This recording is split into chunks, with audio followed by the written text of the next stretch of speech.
Nombre, chapitre 32.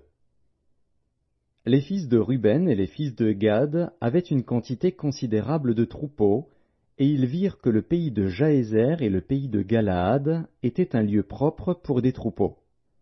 Alors les fils de Gad et les fils de Ruben vinrent auprès de Moïse, du sacrificateur Éléazar et des princes de l'assemblée, et ils leur dirent: Ataroth, Dibon, Jaézer, Nimra, Hesbon, Éléalé, Sébam, Nébo et Béon, ce pays que l'Éternel a frappé devant l'assemblée d'Israël, est un lieu propre pour des troupeaux, et tes serviteurs ont des troupeaux. Ils ajoutèrent: Si nous avons trouvé grâce à tes yeux, que la possession de ce pays soit accordée à tes serviteurs, et ne nous fais point passer le Jourdain. Moïse répondit aux fils de Gad et aux fils de Ruben: Vos frères iront-ils à la guerre, et vous, resterez-vous ici? Pourquoi voulez-vous décourager les enfants d'Israël de passer dans le pays que l'Éternel leur donne?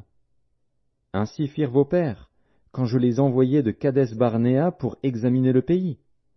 Ils montèrent jusqu'à la vallée d'Eshcol, et, après avoir examiné le pays, ils découragèrent les enfants d'Israël d'aller dans le pays que l'Éternel leur donnait. La colère de l'Éternel s'enflamma ce jour-là, et il jura en disant: Ces hommes qui sont montés d'Égypte depuis l'âge de 20 ans et au-dessus ne verront point le pays que j'ai juré de donner à Abraham, à Isaac et à Jacob, car ils n'ont pas suivi pleinement ma voie, excepté Caleb, fils de Jéphuné, le Kénizien, et Josué, fils de Nun, qui ont pleinement suivi la voie de l'Éternel. La colère de l'Éternel s'enflamma contre Israël, et il les fit errer dans le désert pendant 40 années, jusqu'à l'anéantissement de toute la génération qui avait fait le mal aux yeux de l'Éternel. Et voici, vous prenez la place de vos pères comme des rejetons d'hommes pécheurs, pour rendre la colère de l'Éternel encore plus ardente contre Israël.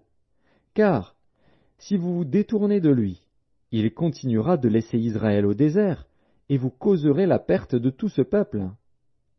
Ils s'approchèrent de Moïse, et ils dirent: Nous construirons ici des parcs pour nos troupeaux et des villes pour nos petits-enfants. Puis nous nous équiperons en hâte pour marcher devant les enfants d'Israël, jusqu'à ce que nous les ayons introduits dans le lieu qui leur est destiné, et nos petits-enfants demeureront dans les villes fortes, à cause des habitants du pays. Nous ne retournerons point dans nos maisons avant que les enfants d'Israël aient pris possession chacun de son héritage. Et nous ne posséderons rien avec eux de l'autre côté du Jourdain, ni plus loin, puisque nous aurons notre héritage de ce côté-ci du Jourdain, à l'Orient.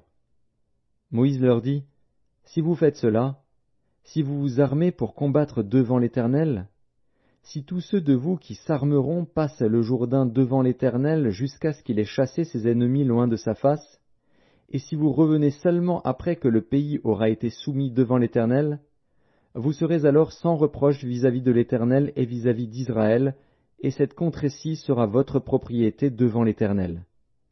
Mais si vous ne faites pas ainsi, vous péchez contre l'Éternel. Sachez que votre péché vous atteindra.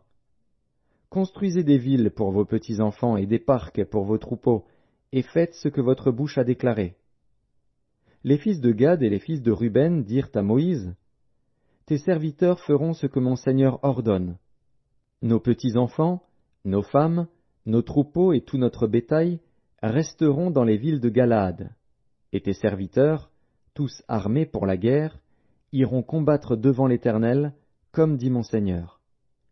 Moïse donna des ordres à leur sujet au sacrificateur Éléazar, à Josué, fils de Nun, et aux chefs de famille dans les tribus des enfants d'Israël. Il leur dit: Si les fils de Gad et les fils de Ruben passent avec vous le Jourdain, tous armés pour combattre devant l'Éternel, et que le pays soit soumis devant vous, vous leur donnerez en propriété la contrée de Galaad.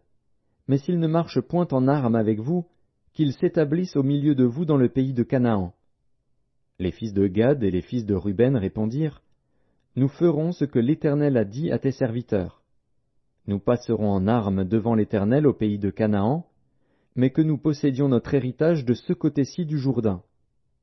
Moïse donna aux fils de Gad et aux fils de Ruben, et à la moitié de la tribu de Manassé, fils de Joseph, le royaume de Sion, roi des Amoréens, et le royaume d'Og, roi de Basan, le pays avec ses villes, avec les territoires des villes du pays tout alentour.